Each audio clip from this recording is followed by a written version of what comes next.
Hi, నేను మీ పొట్టి పిల్ల. ఈరోజు నేనైతే బెండకాయ ఫ్రైను పప్పు చేశానండి.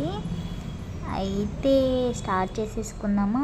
ముందుగా నేనైతే బెండకాయలు కొద్దిగా జిగురుగా ఉంటాయి కదండి, వేరే ప్యాన్ మీద సపరేట్గా దూరగా వేపుకున్నానండి.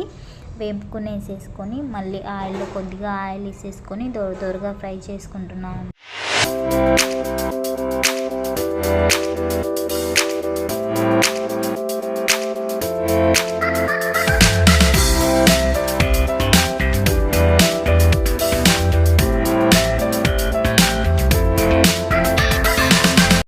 బెండకాయ దూరగా వేగాక తరుక్కున్న కొన్ని ఉల్లిపాయలు వేసుకున్నానండి. ఉల్లిపాయలు కూడా దూరగా వేగాక దాంట్లో కొద్దిగా ఉప్పు, కారం, కరివేపాకు వేసుకొని బాగా కలిపేసుకోవాలండి.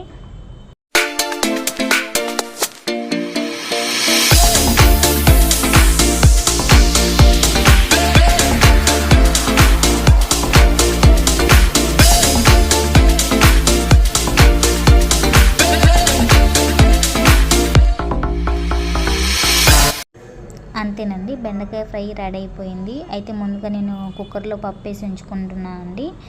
బెండకాయ ఫ్రై పక్కన పెట్టేసుకొని ఇప్పుడు పప్పు తీసేసుకొని రుబ్బేసుకుంటున్నాను అండి. పప్పు రుబ్బేసుకున్నాక తిరుమాత పెట్టేసుకున్నాను. అంతేనండి, బెండకాయ ఫ్రై పప్పు రెడీ అయిపోయింది.